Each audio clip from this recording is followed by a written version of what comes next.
Hello, kiddies. This is the Crypt Keeper, and you're listening to Uncle Josh's True Scary Stories. Be careful what you ask for. You may get it.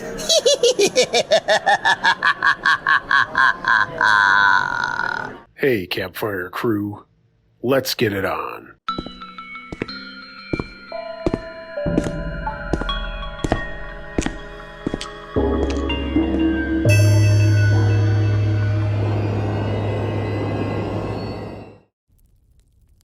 My Graham's House by Level Tristova.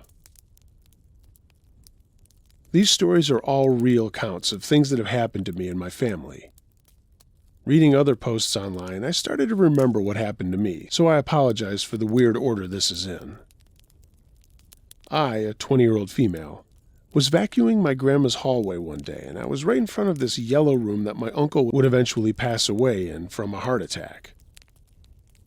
I felt a tap on my shoulder and felt someone blow through my hair, and I actually saw my hair fly forward into my face. My gram was the only other person home, and she was in the kitchen. She was wheelchair-bound and was a non-practical joking Christian who would never try to scare me. Before my grandparents moved in, 3 or more years before that incident happened, I was helping my family paint some of the house. I took a break to read a book in that yellow room I mentioned.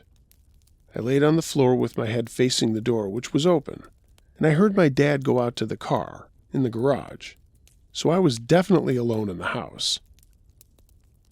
A few moments after he left, the door to the yellow room abruptly slammed shut, and I looked up from my book to see a red-headed woman hanging in the closet to the right of the door.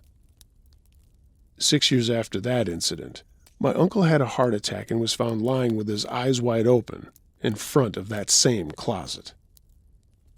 Another 4 years passed, and my grandmother passed in the room beside the yellow room.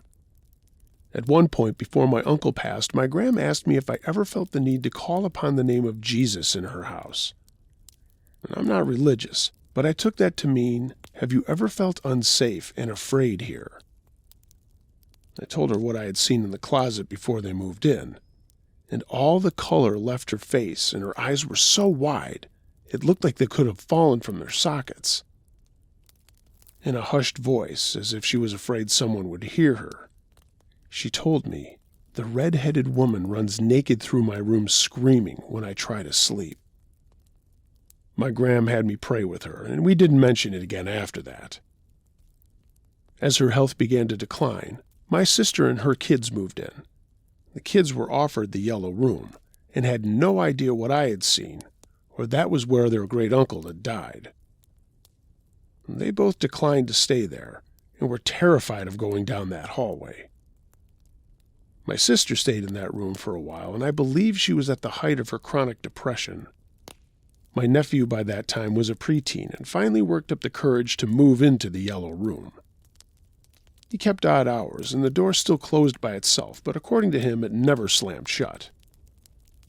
My niece was terrorized by a pale black-haired woman in the hallway bathroom.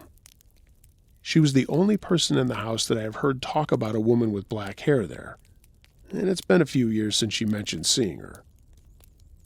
The air vent is near that yellow room, and I tried to reason with myself that the AC came back on, and that's why my hair flew in my face that one time. But I always remember checking the thermostat, and I also remember the air conditioner wasn't running. I mean, the fan wasn't even on. Contextually, I don't remember when this happened, but I was hanging out with my aunt in her room, down the same hallway but on the opposite end. We were just chatting about random stuff when her low-placed ponytail was flung over her head and actually slapped her in the face. I saw her hair fly up, and she didn't make a head-banging gesture to cause it to fly forward. It was like someone had gone behind her and slapped the underside of her ponytail up. Surprisingly, we never had the house cleaned of spirits.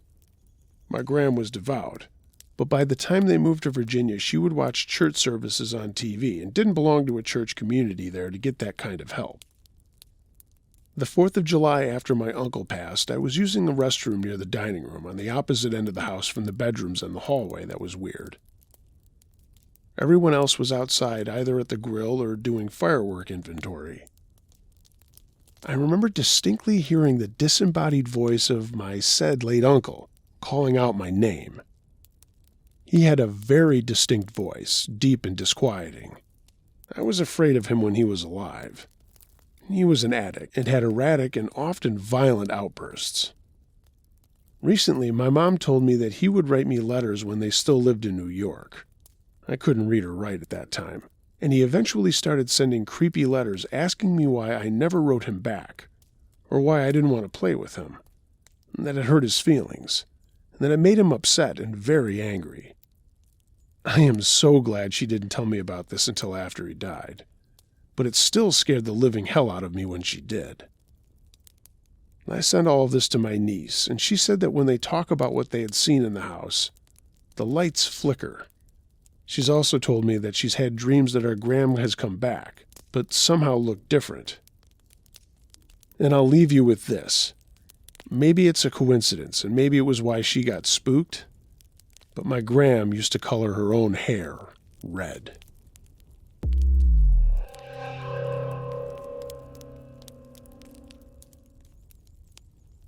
Experiences in the Woods by Anonymous. I've had a number of strange experiences in the woods over the years. A recent one was on a pretty popular and well-kept trail in northern Wisconsin. I visited that trail frequently in my early 20s. It had a couple of loops, ranging from just over a mile to a couple reaching nearly 7 or 8 miles. One year, I noticed that someone or some group began to place animal bone effigies along various trails. These bones were cleaned and bleached, like a stark white without any staining. It started with just little bones inserted into rotten trees and stumps. And then I started finding bones tied together with twine into weird symbols hanging from trees just off trail, usually significantly above eye level. Then I started to find entire deer limbs shoved into hollows of trees or between boulders, still bloody and raw, but strangely avoided by insects. Eventually, I started finding heaps of what I assumed was deer meat just lying on a boulder off a trail, dusted with forest detritus, yet strangely uneaten by animals or bugs. I'm sure it was just someone pulling pranks or some wannabe witchcraft stuff. It was just odd because I walked that trail several times a week during all hours of the day from nighttime to morning to noon, rain or shine or snow, and I never saw anyone hanging or arranging things like that. Another time, when I was 17 or so, I was backcountry backpacking in northern Minnesota with 2 friends on a week-long trip. On the second day of our journey, shortly after we began the hike for the day, we passed a guy with a huge black wolf dog, and he stopped and chatted with us briefly. He gave me ex-Marine or law enforcement vibes, but something about him and his dog also made me feel uneasy. The dog kept whining and looking down the trail behind them, and the guy just seemed shifty and eager to get out of there. I noticed he had a pistol holstered at his hip, which didn't bother me at all. But what bothered me is that he seemed so on edge despite the security of a firearm. He told us that he had noticed a single middle-aged male walking off-trail that morning in a dark green raincoat, and got bad vibes from the guy. Sure enough, later that day, the 3 of us noticed a figure in a dark green raincoat quickly step off the trail while we were walking on a long straight stretch, and we happened to glance behind us. For the next 2 days, we thought we kept seeing him, only behind us. We also thought we kept hearing footsteps in our campground at night. We took bathroom breaks together, never went anywhere alone, and it honestly really ruined the vibe of an already rainy and muddy hike. Every night we fell asleep damp and clutching knives, bear spray, and poop shovels like we were about to go out fighting. On the 3rd day of paranoia, we got to a campground filled with college-age girls, all being loud and overexcited and simultaneously scared of the woods. We thought sharing the camp would be good for safety, and we warned them about the guy that we had been seeing, and their demeanor changed quite suddenly. They told us that they had been hiking for a few days from the opposite direction and had encountered a married couple that warned them of the same guy. We thought it would be safe with them, but that night we woke up to a girl shrieking and chaos breaking out. Something crashed away into the woods, and a few of the braver people in our camp popped out of their tents with flashlights and headlamps. It turned out that someone had tried to open one of the solo tents on the edge of the camp, and the girl inside woke up to a figure crouching half in her tent. She kicked at the figure, striking it, and the guy immediately ran away. Some girls were getting absolutely frantic, and I decided to gather some people together to start a bonfire, which was nearly impossible given the wet wood. But luckily I had found a stand of rotten birch trees nearby and managed to harvest some bark for kindling. I also had some people join me to keep watch until morning. We were supposed to have another 3 days on our hike, but we decided to call it quits after that and called our ride to come pick us up from a different trailhead. I didn't really like hiking much after that. There was always a feeling of an overbearing sense of paranoia that someone was in the woods watching me. In this last story, I was solo hiking in Michigan when I was around 24. It was an old-growth forest and a really beautiful region. The hike was pretty but rather mundane and uneventful. I had a handgun for self-defense after the hysteria that had happened in Minnesota, and this hike was supposed to just be 2 nights through a 12-mile loop of rather steep and hilly terrain. On my first night, 4 miles in, I got to my campground at the bottom of a valley. It was oddly still and quiet, no wind, and extremely cold for the season. There was supposed to be a creek running through the valley, but it had been dry, so I didn't have enough water for a good dinner, and ended up snacking and preserving my water for the next day. But I just couldn't sleep that night. It had been the first time I was solo backpacking, and I just felt vulnerable. I was maybe 20 meters off the trail, and it was still so still and quiet out. I could hear random animals skittering about and the incessant whine of insects. I was laying there for what felt like hours when suddenly I realized there were no sounds at all. No animals, no insects. It was like the world had been muted. That's when I realized the ground had started to rumble very gently. I perked up, and it sounded like there was a large group of people marching by, the familiar drum of boots on densely packed earth, but dozens upon dozens of pairs of feet. And the talking. It sounded like whispering at first, and then a cafeteria of people talking. Distinct voices all saying and conversing, but not a word that I could make out. I felt like I was going crazy, but I could even see my water bottle vibrating from the footsteps. The footsteps got closer and the voices got louder, but I still couldn't make out any specific words. I checked my phone. It was 2 a.m. My heart was pounding. What could people be doing out here in the dark? Even through my rainfly, I could see the dim light of the moonlit sky through the trees. But I didn't see any flashlights or lamps, and it sounded like 100 people were passing by. I was shaking so badly and so scared when it suddenly stopped. My heart froze and my throat caught a lump. It felt like I was surrounded with 100 pair of eyes on me. I chambered around in my pistol and took the safety off and just lay there, not daring to move. And I waited and waited and waited. No animals, no insects, no wind. And I waited. Then something fucking exploded. It felt like my whole world erupted. A shockwave passed through my body and rocked my whole tent. At first I thought I'd let my gun off, but all 15 of the rounds were still there. My ears were ringing, and it sounded like a jet had passed by with the sonic boom. It was a roaring sound that quickly traveled away, too. I nearly peed myself, and I felt a surge of adrenaline, and I needed to pee really badly. I jumped out of the tent with my 10,000 lumen fuck you flashlight and quickly swept the sparse woods surrounding my tent. I quickly dropped my pants and peed right outside my tent with a pistol in one hand and my flashlight in the other. I felt so crazy. I finished up and leapt back into the tent and saw it was 4 a.m. on my phone. I cried a little and then hid inside my sleeping bag again. I waited until morning and finished the rest of the 8 miles that day on 0 sleep. I haven't gone solo backpacking since.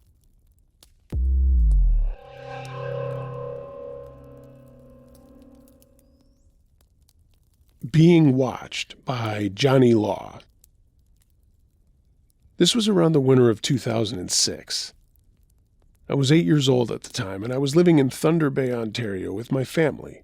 We lived by the auditorium in the Canadian Games Complex. There was a big hill at the east end of the parking lot that myself and the neighborhood kids would go sledding at. Usually our parents would come, but since we were right across the street, if it was daylight, they'd sometimes let us go on our own, since it was only about 400 meters from the front door. One day, a few of us went to the sledding hill.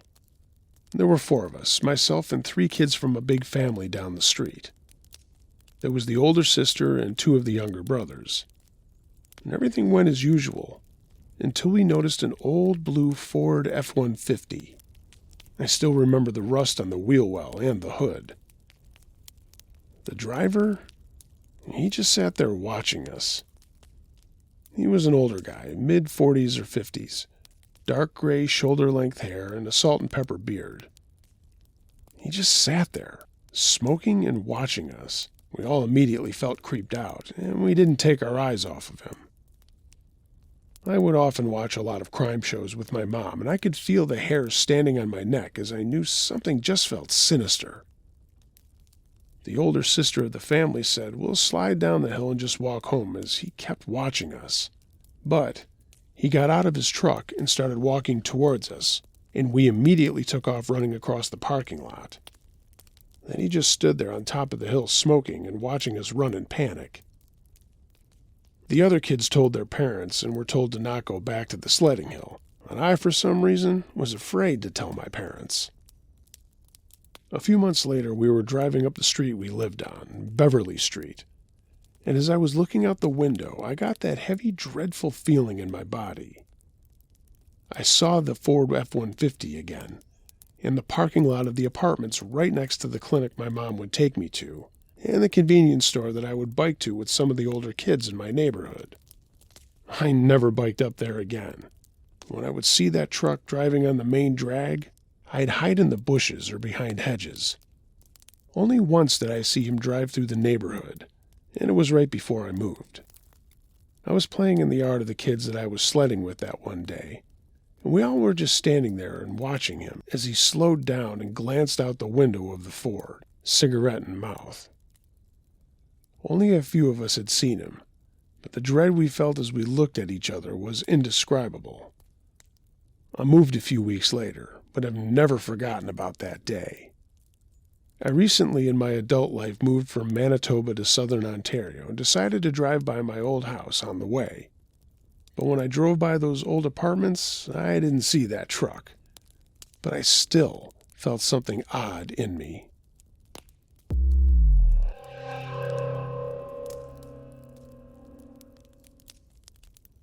I Think I'm Being Stalked by Spiritual Princess. For context, I'm an 18-year-old female. I was working a job over the summer, and on my first day, as I was sitting in the lobby waiting to clock in, this guy came up to me. He was very respectful and charming, so I gave him my number. He was 23 and told me that he had his own moving company and came to my job a lot. He was asking me questions and asked if I stayed with my parents, and very stupidly, I excitedly told him, yeah, but I was getting my own place soon. I found out that morning and was so giddy with excitement, but soon after I regretted telling him that. After he got up and left, my manager came over to see me and seemed very concerned. She started asking me if that guy had made me uncomfortable, and if he was bothering me, and then asked me what exactly he said. I told her, and she made sure I wasn't uncomfortable, and I said yeah. But after seeing her reaction, I took that as a sign and decided to not text him back. A few days later, I was working, and he came up to me and asked me why I ghosted him and stuff. We talked for a little bit, and I thought I was maybe too quick to judge him, so I decided to text him back. However, when I texted him again, I got bad vibes and then just blocked his number. After I had blocked him, I was leaving work one day, and he followed me out trying to catch up with me. I didn't even know he was at my job. He started asking me what bus I was taking, and I told him it was none of his business, and he just went, "Hey, I'm not a weirdo or anything. I just want to know because I ride the bus too." He then started asking me if I had moved into my place yet. He never acknowledged that I had blocked him. I just kept walking, and he eventually went, "Okay, have a great evening," and he went the other way. After that, I saw him twice at my job before I quit. The first time he came in just looking around. I was coming out of the back and saw him immediately and practically ran to hide back in the back. When I came out a minute later, he was gone. The final time I saw him, we were smack dab in the middle of the rush, and he asked my other manager if he could talk to me. She said, yeah, thinking that I knew him, and as soon as I walked over there, he asked how I was and then instantly went, "So, did you move into your place yet?" I just looked at him, said no, and went back to doing what I was doing. He turned around and left. He never ordered anything when he came in, just sat at tables or asked me stupid questions and then left. And as I said, I quit that job not long after. So imagine my fucking surprise when I started college this week and happened to come across him. And right across from the building I was in was apparently a father and son center. I was not aware of that. On Thursdays, our class went there to take care of the college garden, which is right in front of the center. I was spaced out, picking greens from a box closest to where the center was facing. Out of nowhere, I saw a guy coming from around the corner. I didn't recognize him at first. He looked like a homeless guy this time. Hair and clothes seemed slightly scruffy. All the times that I had seen him at my job, he had on a hat and looked presentable. So, yeah, I guess I was kind of hat-fished. He started talking to me again, asking what the class was doing. I literally assumed it was campus staff or something. Like, that's how bad I didn't recognize him, so I was engaging in the conversation. He then said, "So, you're a student?" I didn't know that. At that point, I was confused, so I asked if I knew him. He told me he was the guy from my job, and then immediately went, "What's your major? Did you move into your place yet?" Finally, I asked why he wanted to know, and he said, "I want to chill with you." I told him no. Once again, I don't know you, and why would I let some random man I don't know into my home? He then proceeded to ask me, how long until he's able to come over? Mind you, this man was blocked, and I had literally quit my job and hadn't seen him in 2 weeks, and now he's in front of me at my school out of nowhere? I was weirded out and started asking him where he had even come from, and he told me that he worked in the kitchen of said father and son center.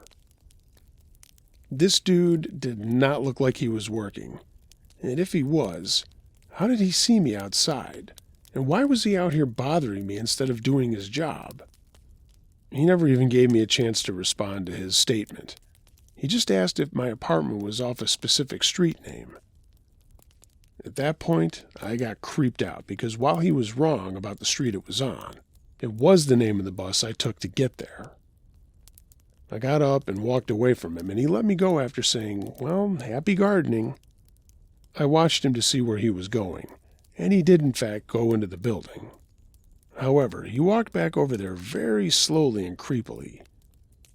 One of the girls in my class saw the interaction and asked if I knew him, and I told her I didn't. We watched him reach the parking lot, and a group of guys came out, and they all started talking.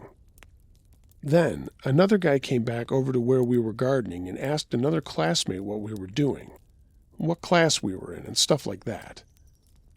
The classmate was unaware of what had happened and told him that information. So now I'm paranoid that this man has been stalking me, and I genuinely don't know what to do. I thought I was fine after quitting my job, but now I feel scared at school and the bus station.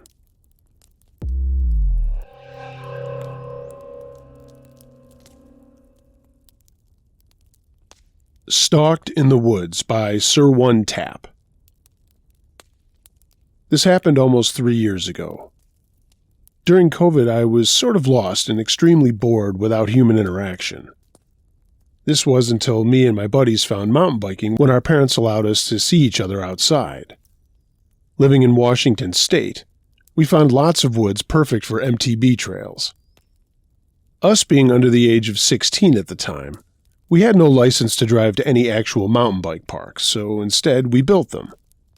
Apart from the one trail already near our house with a 30-foot gap jump, which was way above our skill level, we wanted to make something new. Basically, there was an entrance to that trail near my friend's house, and you walked down it a ways until you found the normal trail. To get to our trail, you had to find this one spot on the trail that turned 90 degrees to the left, but instead, go to the right off the trail through all this mud and weave between these fallen trees and tree branches. You had to follow the forest road down, which went for about 80 yards or so, and if you were there you would see all the clumps with our footprints going about 6 or so inches deep, and even deeper in some spots. There were more fallen trees on that forest road, but if you continued to make your way down until it sort of stopped, and then go off to the right and walk around a hidden pathway that weaved and curled all around the huge area of ferns, you would finally reach the bottom of the trail we made. It probably took about 10 minutes to get there, but maybe around 5 on a good day when it wasn't wet, like during the summer. Essentially, you had no reason to be there unless either you were lost, which was almost impossible to do unless you purposely wandered off the trail, or you were looking for it. On this particular day, my buddies couldn't go out to help build, so I decided to bring my younger siblings along. The only reason I felt scared going alone was around a week earlier, me and one of my friends thought we found a cougar den with some scat nearby in a few spots. I also just didn't want to be out that far alone. My sister decided to come out, but my brother, I guess, had a friend who he was going to hang out with. Anyway, me and my sister rode our bikes there and carried them through the hidden area, and then threw them off into some fern bushes right before we got to the forest road. From there, we went to the trail. The main reason I was out there was to be sure no trees had fallen because we had some extreme winds the day prior, and I wanted to know if we needed to bring some bigger saws to cut them. There wasn't any damage, but around a week later, a tree did end up blocking the end of the trail, ironically. It's also important that I mention that this day was a rainy day. We were there for about 10 minutes while I showed my sister the trail. And all of a sudden, I got this call from my mom telling me my brother was asking where we were since he was going to come and find me. I guess he'd had a change of plans or something. But me being lazy told my sister to go walk back down and wait outside the trail entrance in the neighborhood to wait for him. That would also give me the opportunity to do some work. I called her every few minutes or so since my brother should have arrived, but he didn't. Around 10 minutes went by, so she had been waiting for 20 minutes when my mom called me again telling me that my brother had returned because he couldn't find us. At that point, I was kind of annoyed, but called my sister telling her to come back and to make sure nobody was around or following her when she entered the trail so as not to give away our spot. I was waiting from somewhere around 7 to 10 minutes when I was wondering what was taking her so long. I walked over to the end of the forest road, and I saw her walking all the way on the other side. I was relieved. She wasn't walking on the forest road yet. She was perpendicular to it, walking towards it. From that angle, the bushes go from anywhere between hip to shoulder height, so I could see her upper body with her hood on. That's when I realized that I didn't remember her wearing a white sweatshirt or windbreaker. Once the person turned the corner, I could tell indeed it was not her, and was likely a grown man. I quickly backpedaled off to the side and down the hill a little bit behind a tree so I could call my sister again. I was wondering where she was and if she got lost because after all, it was hard to get to. I also didn't want this person to steal our bikes. And oh, did I forget to mention my bike was over $2,000? Don't worry, I made it worth the cost for how much I ended up riding it. It's also going to last a lifetime if properly maintained. With my worries about my bike in mind, I called my sister, and the second I heard the first ring, I heard a voice on the other side of the tree I was hiding behind say, "What are you doing?" It was my sister.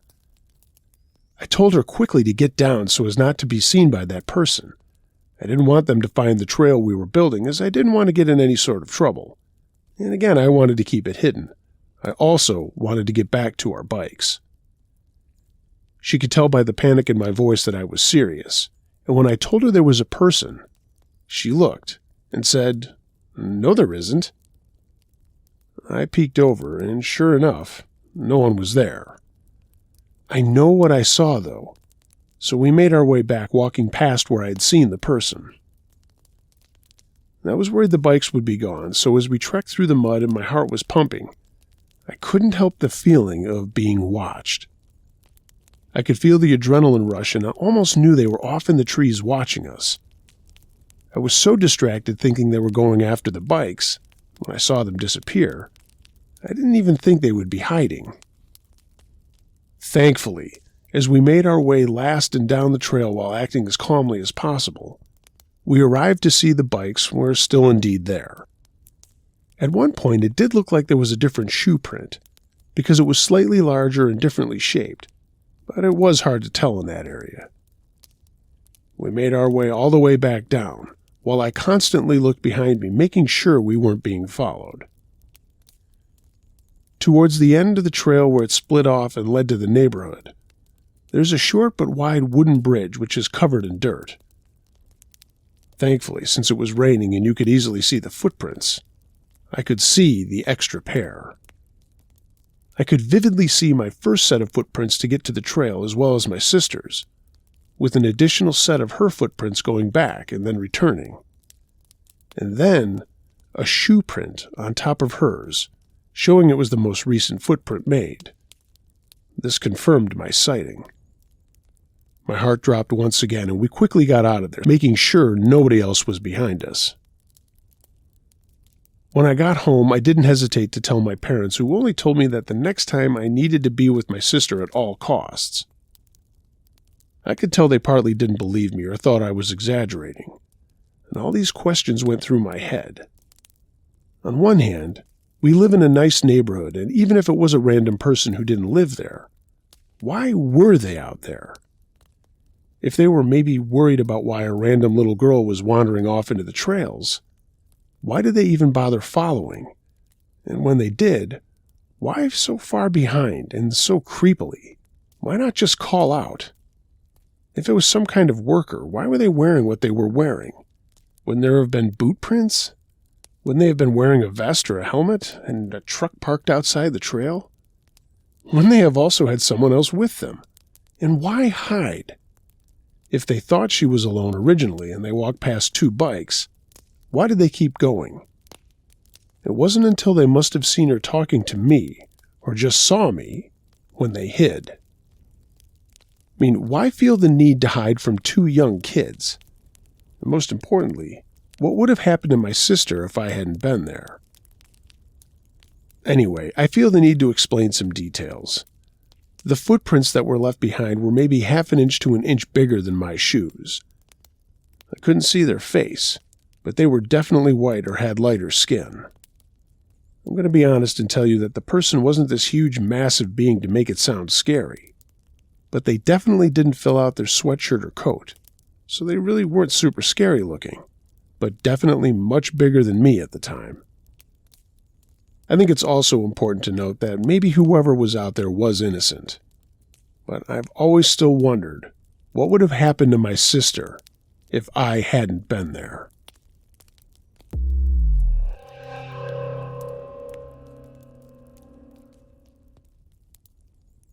Yuba River by Scary Banana. Trigger warning for violence against women. I'm from Northern California, and I've spent a lot of time backpacking and primitive camping in various parks throughout the region. I've never been a big fan of car camping simply because people are trouble, and I aim to avoid them in nature. This incident further solidified my original feelings and has prevented me from doing any camping at more populated sites since. A couple years back, 2 of my girlfriends and I decided on a whim to head north and camp alongside the Yuba River. We had a decent day swimming and sunning ourselves on the rocks before we headed back to camp to cook dinner. All in all, a lovely day. We were all sleeping in separate tents, and I should mention that one of my friends is a heavy sleeper, and the other had a fair amount to drink and was out cold. Around 2 a.m., I woke suddenly. I was disoriented, and it took me a moment to realize the sounds I was hearing was a woman in distress. She was desperately pleading with someone, and her cries became hysterical screams, and it quickly became evident that she was being beaten. Without thinking, I exited my tent and attempted to wake my girlfriends. I was panicked and frightened, and my instinct was to avoid making too much noise. I was unable to stir either of them. I felt like I was virtually useless and would likely get myself injured or worse if I were to intervene, but I couldn't sit idly by while someone was being hurt. I grabbed my buck knife, and with the moon high overhead, I cautiously crept toward the commotion. As I faltered toward the clearing of the campsite, suddenly to my left I heard loud footsteps, and a man emerged from the woods. He gestured for me to keep quiet, and his confident and frankly pissed demeanor and gait put me instantly at ease. I could hear a kerfuffle, and shortly after the man emerged with the woman, a young boy and 2 chihuahuas. She was overwrought and didn't want to be near the man who would come to her aid, and insisted she only wanted to speak with me.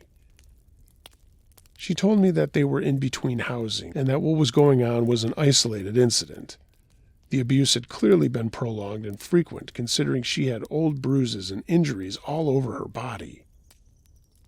I recognize now that I could have handled what would have been the remainder of the night in a smarter and safer way, but live and learn, I guess. There was no cell service, and she didn't want to leave the campground, and I offered my tent to her and her son and sleep in my truck. But by the morning light, she was gone. I felt completely deflated and depressed. What was supposed to be a lighthearted getaway had turned heavy and bleak. I made coffee for my campmates, and we discussed the events of the night and decided we just wanted to go home at that point. We packed up, and I thought to brush my teeth before hitting the road. I was going to town when all of a sudden this absolute ghoul of a man began trudging up the hill towards me. He was tall and scrawny, premature balding, and looked clammy as hell. He was screaming "fucking bitch this" and "fucking bitch that," and it was readily apparent that this was the culprit from the previous evening. He began frantically scanning the forest floor and picked up a large rock while honing in on me. Instead of feeling afraid at that point, I was livid. I happened to be a DV survivor, and even if this weren't the case, this slimy piece of trash was threatening me. With toothpaste foaming at my mouth, I shouted back that he was a coward, and I guess he thought he was a big man because he's not afraid to hit women. I like to think I looked rabid when I said that. Long story short, another man burst through the trees and clotheslined the loser, so that was the end of it. So, looking back, I'm not really afraid of wildlife, just humans.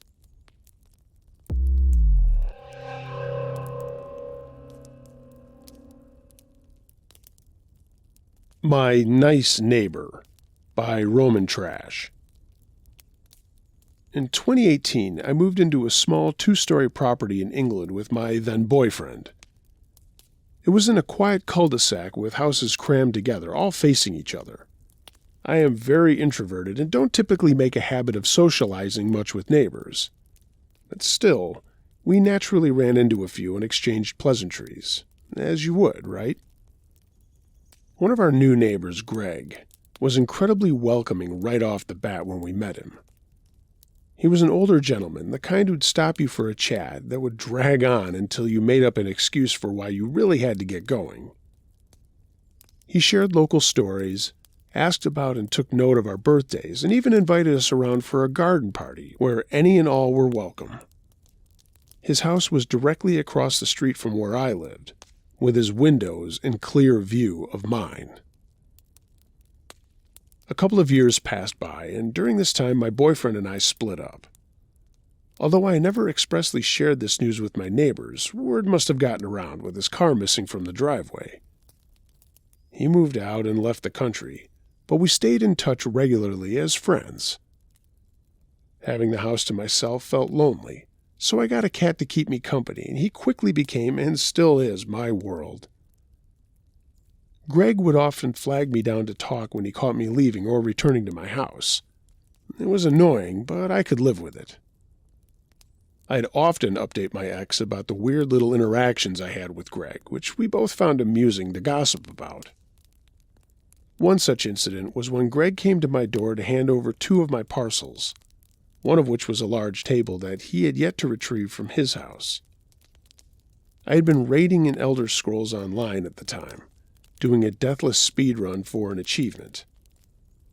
Given the time constraint in my game, I told him I'd leave the door unlocked so that he could simply put it by my door. I sat back down at my desk, put my headset on, and my group charged in at the final boss. I heard my front door opening, followed by the sound of my large parcel being placed down. Then footsteps approached me from behind. I peered behind me to see Greg standing there, eyes fixed on me. For fear of disappointing my raid group, I continued playing until we killed the boss, and then took off my headset. Greg's face lit up, and he went on to tell me how amazing it was to watch me play. I got the impression he'd never seen someone use a keyboard, let alone play games. He begged me to teach him and rambled on. He was clearly intoxicated, so I laughed it off and gave a non-committal response. Despite repeated attempts to politely make him leave, he could not be persuaded, and he seemed disappointed when I walked over to my door and opened it to clearly signal it was time for him to go, and he left without further incident. In the UK, houses often have individual outdoor bins for trash, which have to be rolled out to the street the night before collections take place. Everyone is expected to bring the bins back to their property after collection. I noticed someone kept bringing my bins back in for me. I thought maybe I was blocking someone's car by being too slow to do it. Around the same time, I also noticed someone had been using my bins. I brought it up to Greg one time, and he pulled me over to talk, and he said the same thing had been happening to him. Maybe it was petty of me, but I decided to tape an old phone with a surveillance app to my window overlooking the bins to figure out who it was. Lo and behold, it was Greg. I chalked it up to him having run out of bin space after the local council moved from weekly to bi-weekly collections due to staffing issues. And although it bothered me, my desire to avoid confrontation won out in the end. Christmas rolled around, and the COVID-19 pandemic was in full swing. One evening late, I heard a knock at my door and walked over to see who it was. I had no peephole, so I opened the door not knowing what to expect. Greg stood on my doorstep, which was not particularly unusual. I'd gotten used to all his antics. But I immediately caught a strong waft of alcohol. But he spoke before I had time to process anything. He told me he had a Christmas present for me and handed over a red gift bag with colored tissue paper covering the contents. I really want to give you a kiss on the cheek, but I can't, not with the pandemic going around, he said. That gave me the heebie-jeebies, so I did all I could to politely end the interaction and retreat back inside. He held me up by rambling on about God knows what, and I firmly told him that I was busy and needed to go. That's when he laid a hand on my shoulder, leaned in, kissed my cheek, and then walked off in the direction of his house. I closed my door and simply stood there for a few moments, standing in shock. The present was odd. Underneath the tissue paper were 2 bottles of Belgian beer, a can of half-eaten Pringles, sour cream and onion, and a small plastic bag containing little chocolates. I recognized the latter item. A next-door neighbor with young children had come around to put these plastic bags with chocolate and a handwritten note signed with their address through everyone's mail slots a few weeks prior. It was a sweet gesture and probably something they came up with to keep their stir-crazy kids busy. Upon inspecting the re-gifted chocolates, I noticed he'd even forgotten to remove the note from the neighbor. This kiss and gift gave me bad vibes, and I regretted accepting it. I decided right then and there I was done being mispolite and resolved to be firm in my future rejections. On the second day of the new year, I was feeling lazy and ordered food delivery.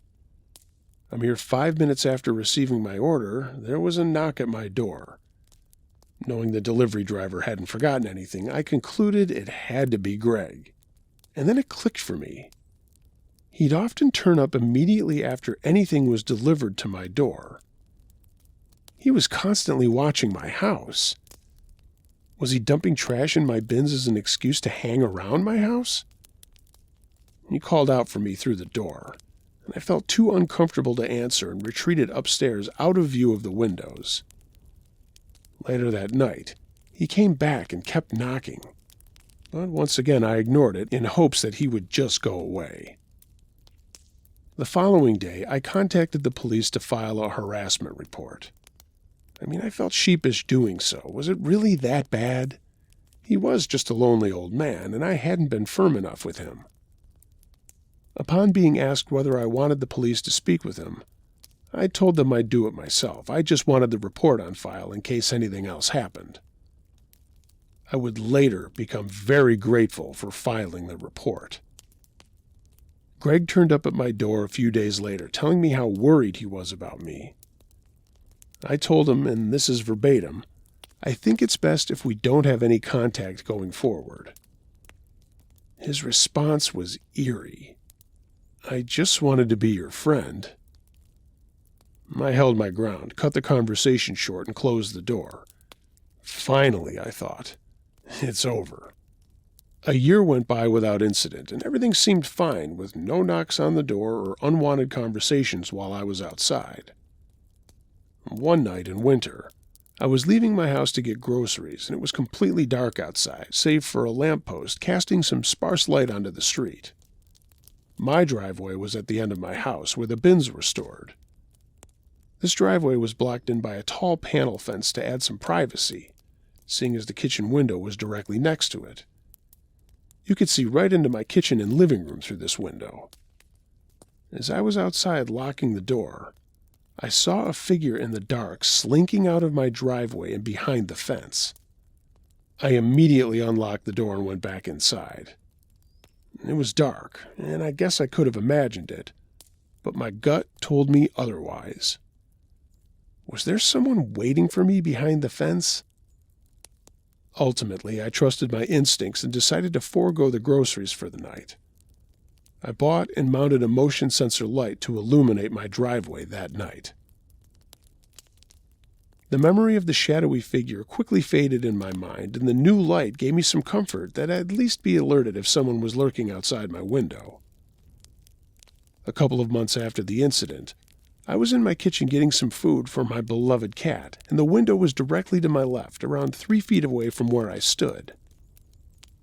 As I dumped the cat food into a bowl, I suddenly became aware of my motion sensor light being on. I scanned the outside, not seeing anything, until my eye landed on something in the bottom corner of the window. I squinted, trying to make out what I was looking at. It somehow wasn't properly illuminated. I kept staring for what must have been 30 seconds. The light outside remained on. Suddenly, Greg popped into view, directly outside. He'd been crouched down, peering in from the corner of the window. I'm normally someone who's cool as a cucumber, and I never raise my voice or yell.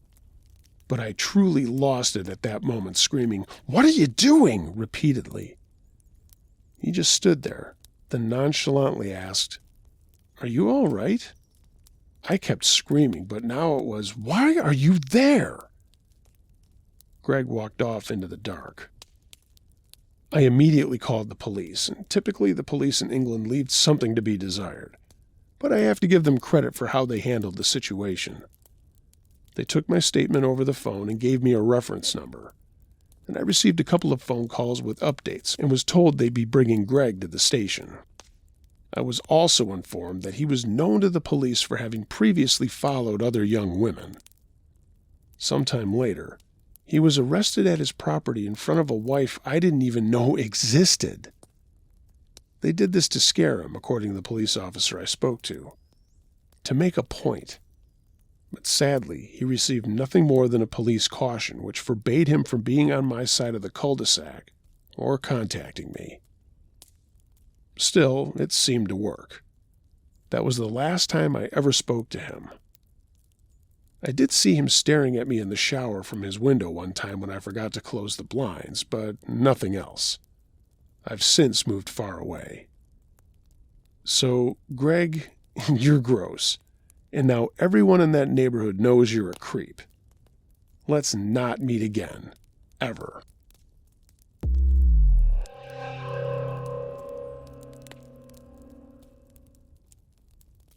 Late Night at the Gym, submitted by Kenan N. I got home from work late and decided to hit the gym around 11:30 p.m. When I got there, everything was good until I went to the boxing room. It was locked even though it's a 24-hour gym, and is always open unless posted. So I went to the basketball court to get my blood pumping, but felt super watched the entire time I was there. Then, while walking to the weight room, I noticed that a motion sensor light was on in a bathroom down the hallway that I didn't go down, but wasn't surprised because someone else could have been there.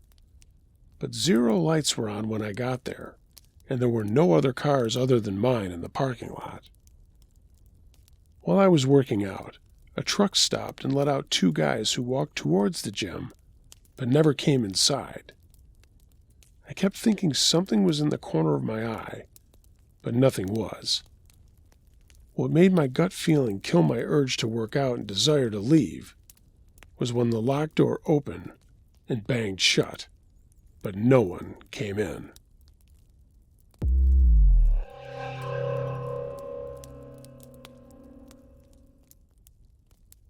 Late Night Car Chase by Legit Wannabe. I live in the outskirts of one of the largest cities in the Northeast, in a quiet section of the city with a small-town feel.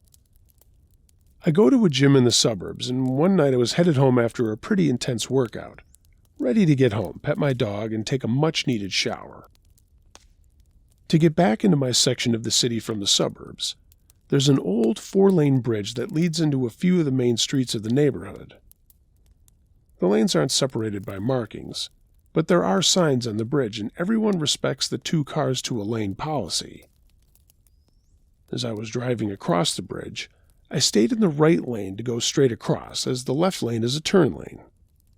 When I reached the end of the lane, I noticed that the car at the end was over into my lane by about a foot, and I did my best to cut around him, one of my tires ending up a bit on the sidewalk as I made my way into my lane. I glanced over at the guy. I didn't flip him off or act aggressively, but I'm sure my face expressed my thought of, "What the fuck are you doing?" The light turned green and I went straight across, and noticed that the car that had been blocking my lane, despite being in the turning lane, went straight as well. Looking at my rearview mirror, I could see an illuminated Uber light in his windshield. I continued up the semi-residential street, stopping at each stop sign on the way up, the car remaining behind me the whole way. As I was already thinking, this guy doesn't know how to drive, I kept an eye on my rearview mirror as I approached another main street in the area. As I was waiting at the light, I noticed this guy had turned his Uber light off, and something in me realized that something was wrong. I'm not sure what it was, but that Uber light gave me some sort of comfort that the guy was working, and his conscious act of turning it off made me uneasy. As I turned onto the main street, I made the first left turn I could, and the Uber made the turn behind me. I was now on a residential street, but as I knew the area, I drove at a conscious pace, making a couple of turns, heading towards the highway.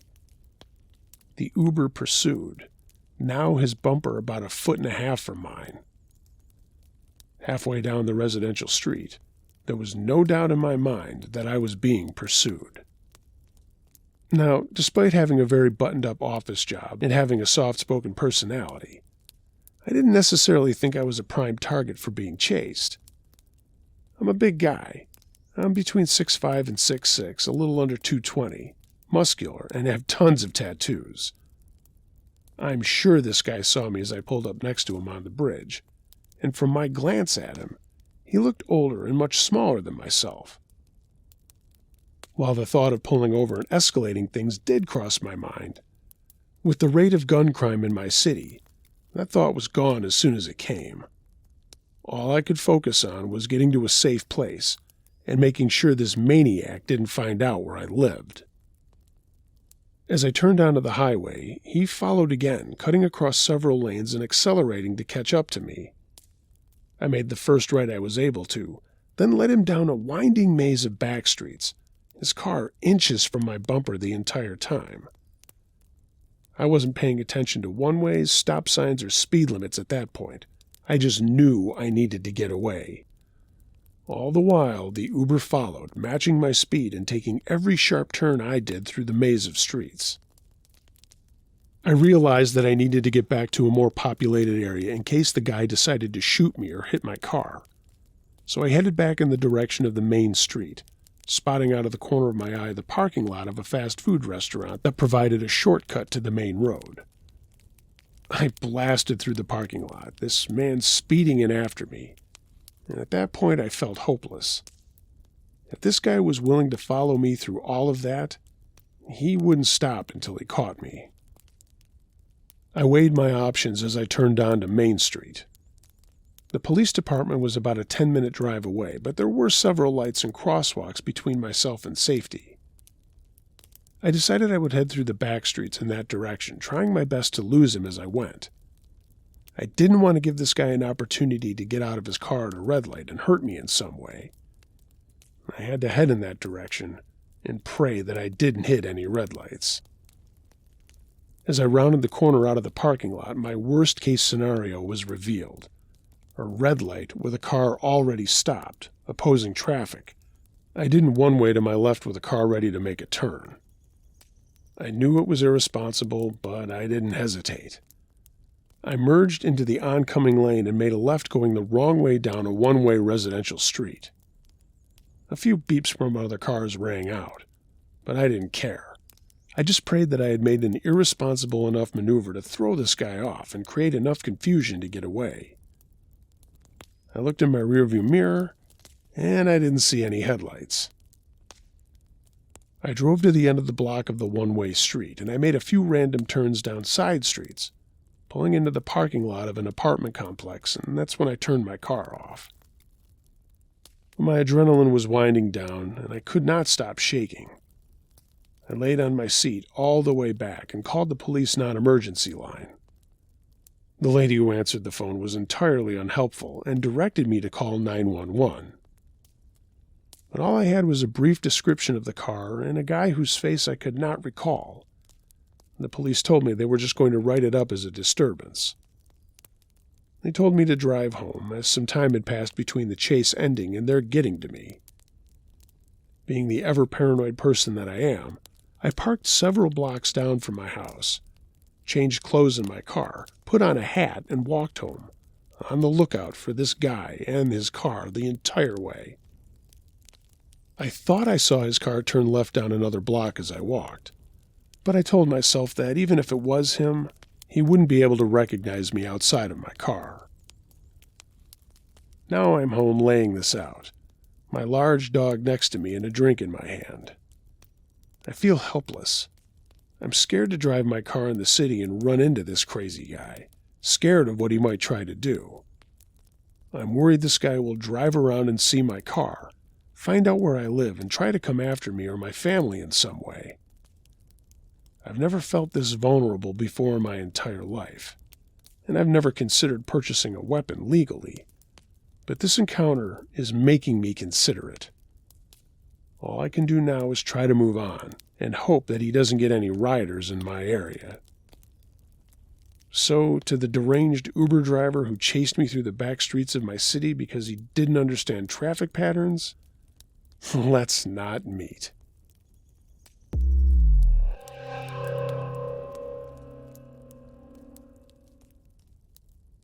Address for My Daughter by Arisha.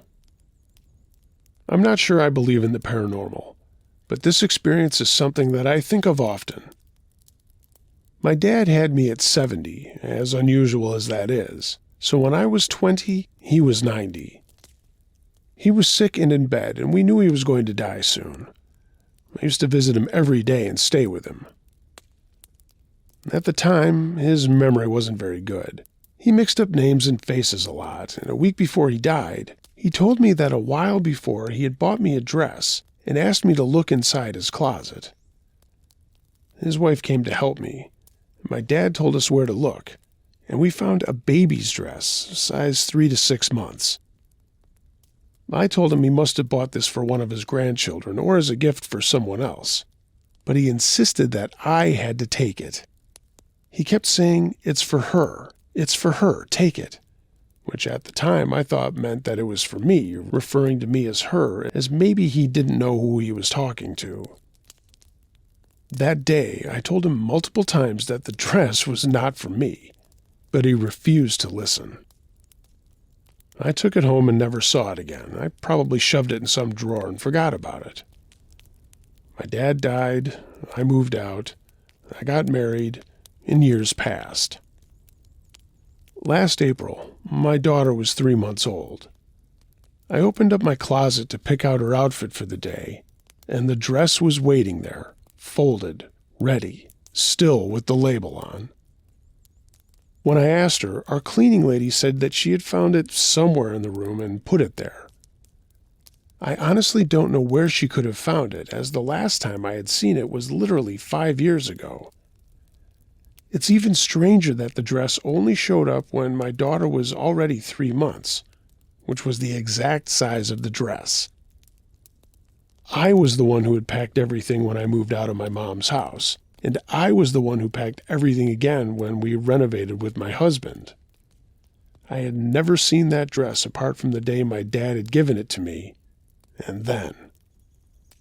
I know this might be foolish, but I think it was for her. As insane as it may sound, I think the dress my father bought was for my daughter.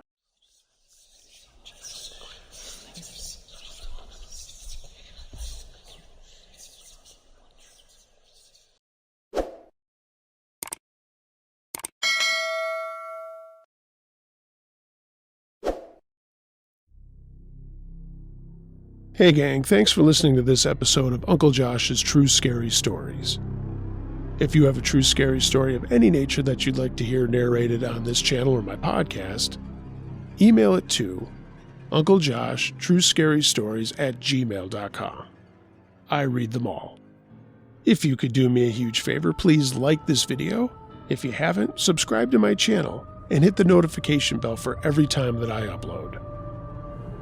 Follow me on social media. Links to that are in the description. And if you'd like to take support of this channel a step further, find a link to my Patreon page down there, as well as a link to my storefront at tpublic.com. Get yourself some Uncle Josh and Campfire Crew merchandise. All the cool kids are wearing it as they go back to school. And I do have to say I was chuckling about the mountain bike story. I am a sucker for mountain bikes. I haven't raced in many, many years, but I used to be an avid racer. I still have all of my bicycles that I've raced since the mid-90s. My bride wants to kill me, and she wants me to get rid of them, but I just can't do it.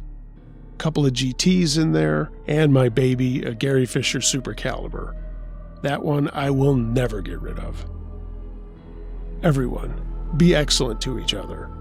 And until next time, be wary of things that go bump in the night. It could be anything. A ghost, a monster, or the guy next door.